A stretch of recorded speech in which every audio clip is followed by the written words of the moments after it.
I love reading about dinosaurs.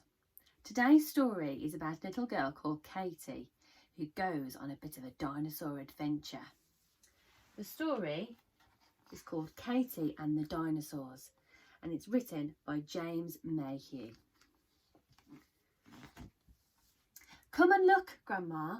Come and see the dinosaurs," said Katie. Katie loved the Natural History Museum and she wanted to show her grandma everything. "They're just a load of old bones," said Grandma. "Well, you're really old," said Katie. "There must have been dinosaurs when you were little." "I'm not that old," snorted Grandma, looking for somewhere to sit down.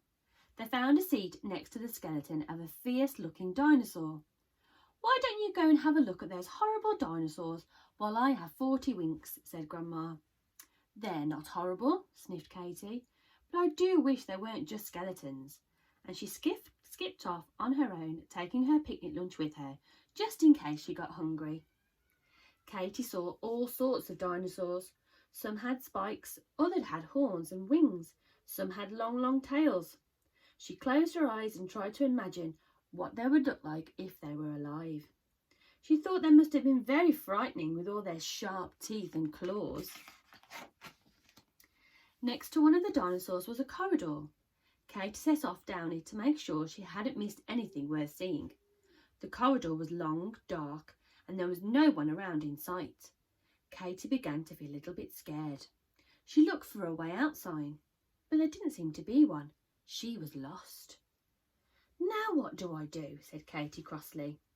She came to a big door with a notice on it which said, "Absolutely no admittance whatsoever." "I'll just have a quick look," said Katie as she opened the door and stepped through. The door led outside and in front of her there was a dinosaur. It was no bigger than Katie, but it was a real live one. "Hello," said Katie. "Who are you?" "Hadrosaurus," said Dinosaur. "Who are you?" "I'm Katie," said Katie. "I think I'm lost." "I'm lost too," said Hadrosaurus. "I was chased by a Tyrannosaurus Rex." "Isn't that the really fierce dinosaur?" asked Katie. "That's right," said Hadrosaurus. "Now I don't know how to get home." "Don't worry," said Katie. "I'll be able to see where we are from the top of that hill." She clambered up the steep slope. "This isn't a hill," said Hadrosaurus, scrambling up behind her. Katie gasped. "Oh, it's an Apatosaurus." She was so high up she could see for miles. "Now, show me where you live," said Katie. "I think it's somewhere over there, along that riverbank," said Hadrosaurus. Katie looked across the river. "What are those funny-looking birds?" she asked. "Pterosaurs," said Hadrosaurus. "You better watch out." One of the pterosaurs spotted Katie's yellow scarf. It swooped towards her, and before Katie could duck, it snatched the scarf from her. "Hey, that's mine! Bring it back!" yelled Katie. But the pterosaur flew away. The Apatosaurus started moving. She was getting fed up with these two noisy creatures jumping around on her back. The Apatosaurus lumbered down to the river for a nice cool bathe. She was so huge that Katie and Hadrosaurus just hung on and they hardly got wet at all. Katie looked across the water. All sorts of strange creatures were swimming there. She recognised some of them from the museum.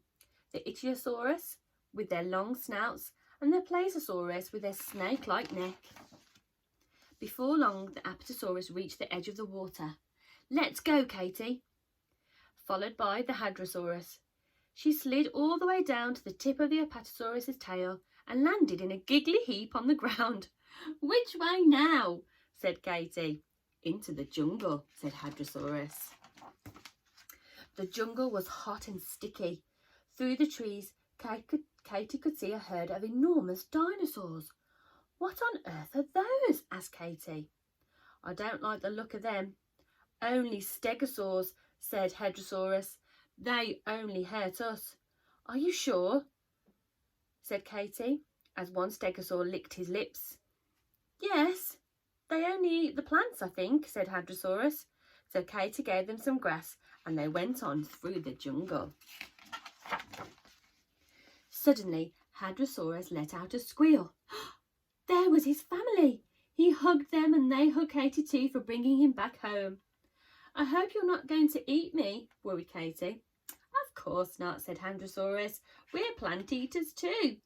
That reminded Katy that she hadn't eaten her lunch yet. She was feeling quite hungry now, so she politely shared her cucumber sandwiches and chocolate biscuits. She saved her meat pie for later. Plant-eating dinosaurs from far and wide picked up the smell of Katy's sandwiches and padded across the rocks towards her. There was a spiky Stichosaurus and a Triceratops with his horns, an Iguanodon with his sharp thumbs, and all sorts of ankylosaurs. The dinosaurs shook some strange-looking fruits off the trees, and they all ate until they were full. It was the best picnic Katy had ever had. Suddenly, another dinosaur crashed out of the jungle. It was a Tyrannosaurus Rex. It had been following Katy and Hadrosaurus. He grunted and growled and ground his teeth, swished his tail and stamped his scaly feet. He was hungry. And he didn't want cucumber sandwiches or chocolate biscuits. He wanted meat. He wanted Katy. Quick, run for your life, said Hadrosaurus. Tyrannosaurus Rex thundered after Katy and the dinosaurs as they ran through the jungle towards the river. Katy was out of breath, but she kept running. At last she could see the museum ahead of her. If only had she stayed safely inside. Then she remembered the meat pie. She tore open the lunchbox and threw a piece at the Triceratops Rex. The T-Rex stopped in his tracks. He sniffed the piece of pie. He ate it all up.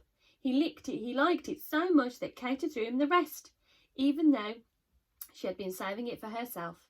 And the T-Rex padded off into the jungle again, clutching Katy's lunchbox. Whew, that was close, said Katy. It was getting late now, so Katy turned and said goodbye to the Hadrosaurus. I do wish you could come and live with me, she said, but Grandma wouldn't like it. She'd probably scream and make a fuss. I'm happy here with my family anyway, said Hadrosaurus. He gave Katy a lick. Thank you for helping me find them again. The dinosaurs have very sloppy tongues. Ugh, it was a bit wet.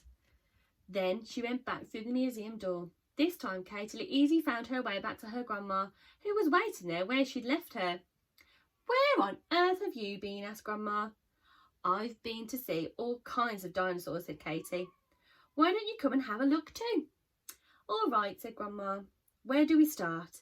This way, said Katy, taking her by the hand, and off they went. Wow, what an adventure! I love to go to the museums and see all the skeletons. Maybe I won't go through that door though that says don't go through it. See you next time.